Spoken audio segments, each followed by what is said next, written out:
Présent, votre séquence Histoire, c'est l'une des confréries musulmanes les plus répandues au Sahel, la Tidjaniya. À l'heure où les intégrismes religieux envahissent cette région, cette branche soufie demeure moins médiatisée. Elle est pourtant bien présente au Mali, au Sénégal, au Maroc ou encore en Algérie. Cette confrérie prône un islam à contre-courant des conservatismes et du radicalisme. Direction la Zawiya de Fès au Maroc, son berceau. Des pèlerins du monde entier prient sans discontinuer dans la mosquée où repose le fondateur, Cheikh Ahmed Tidiane.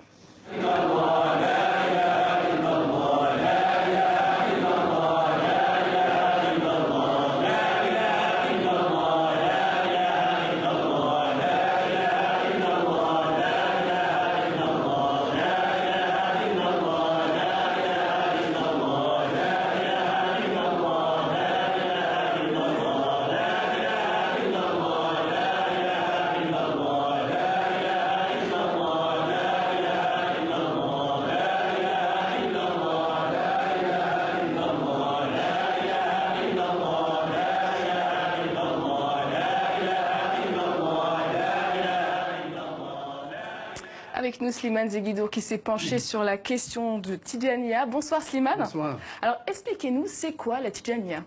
Alors la Tidjaniya, elle porte le nom de son fondateur, Ahmed Tidjani, qui est un Algérien, et une confrérie religieuse soufie en islam. C'était quelque chose de très commun jusqu'aux années 50. C'est-à-dire jusqu'aux années 50, pendant 14 siècles, l'islam reposait sur des confréries. Il y avait des milliers de confréries, dont certaines transnationales. Et la confrérie, c'est quoi? C'est un saint qui la fonde. Et ce saint est perçu par les fidèles comme un intercesseur entre les fidèles et Dieu. C'est pour ça qu'il est censé tenir une baraka pour bénir quand il est vivant. Et quand il meurt, son mausolée, qu'on appelle vulgairement un marabout, devient un lieu de pèlerinage pour demander aussi la baraka du saint, même après sa mort. Et il faut dire aussi que ses enfants reprennent aussi sa sainteté et continue à la distiller aux populations. C'est cela une confrérie. La Tidjaniya est une des plus grandes confréries musulmanes fondée en Algérie. Elle est passée par le Maroc, ensuite elle a gagné l'Afrique occidentale où elle a vraiment trouvé le public le plus assidu. Et justement, comment elle s'est exportée dans ces pays africains? Alors elle s'est exportée d'abord quand elle a commencé à avoir des soucis en Algérie sous la domination française. Une partie s'est exilée au Maroc, à Fès, parce que Fès, avec la grande et prestigieuse Médersa de Fès, c'était déjà un centre de formation. Et à partir du Maroc, elle a suivi la route des caravanes qui descendaient par l'Afrique occidentale jusqu'au fleuve Sénégal. C'est la voie royale depuis l'Antiquité pour le commerce de toutes sortes de choses, y compris des idées.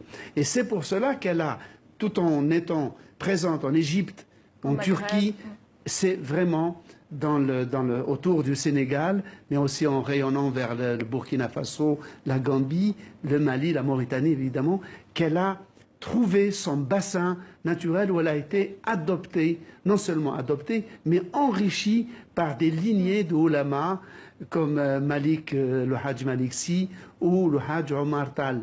Il y a eu des lignées de très grands théologiens. Et pourquoi les confréries sont importantes en islam?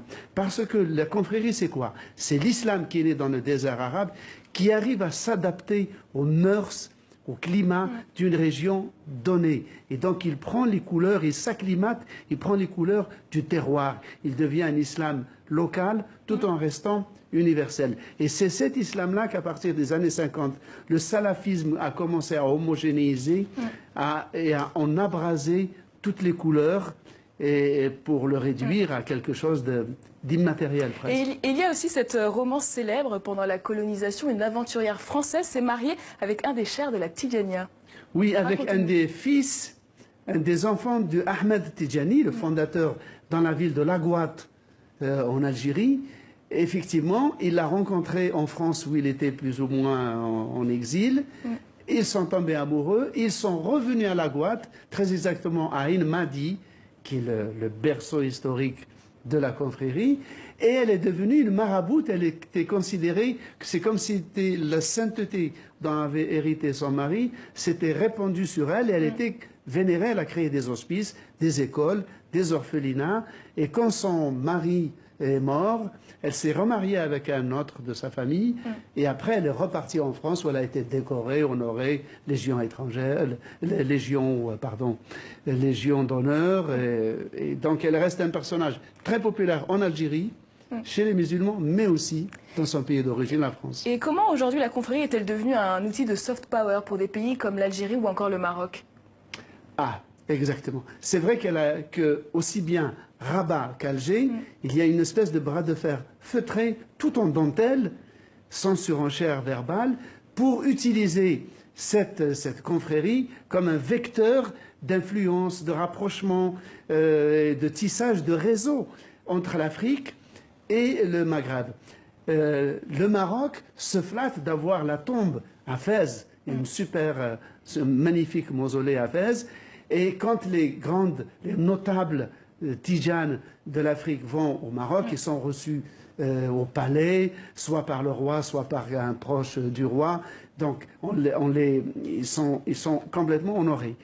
L'Algérie, qui elle a le berceau, n'a pas la tombe, mais elle a le berceau, la zaouia, donc l'oratoire où la confrérie s'est développée, essaye d'utiliser ça comme un vecteur pour son influence, son soft power en Afrique. C'est ainsi qu'en 2006, l'Algérie a organisé un congrès international à La Guatte et à Ain Madi, où ils ont invité des religieux et des notables africains de 29 pays pour essayer de ressusciter le lien sentimental entre l'Algérie, entre la Guatte, Ain Madi, et le peuple de la confrérie tidjane, dont la majorité, bonne partie, se trouve au Sénégal. Est-ce que finalement l'expansion du Tidjania n'est pas une manière aujourd'hui, parmi tant d'autres, de faire obstacle à l'intégrisme religieux?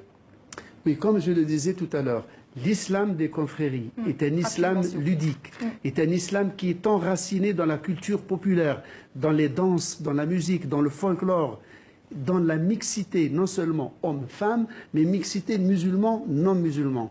Toutes ces habitudes, tout ce folklore, ce côté naturaliste, fêtard, il suffit de voir les moussem, par exemple, au Maroc, ou les pèlerinages à Tiwawan, au Sénégal, qui est la capitale mondiale des Tidjanes, pour voir un islam débonnaire, coloré et ouvert. Merci beaucoup, Slimane, pour votre éclairage.